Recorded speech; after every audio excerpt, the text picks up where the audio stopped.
Hi you guys, this is a quick overview of who the class is for. This class assumes you know nothing about Yocto. If you want a proof of concept to show your boss that you have your web app now, and in your web app you can set up Wi-Fi, you can reboot, have logs, and have your demo web app, then this class is perfect for you. Also, you need some knowledge about certain things such as PHP, JavaScript, CSS, how in general Raspberry Pi works. And if you really want to learn how I made this web app, then go ahead and take the class.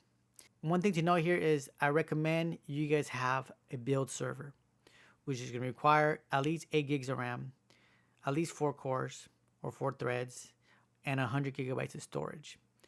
Now, I recommend a build server. You can use AWS if you want, but that's going to cost a lot of money. I don't recommend that route.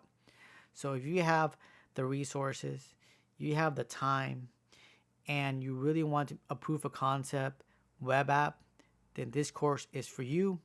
You're going to learn a lot, and you can use this code because it's MIT licensed. You can do whatever you want with the code. So let's get started creating your bespoke web app Raspberry Pi image.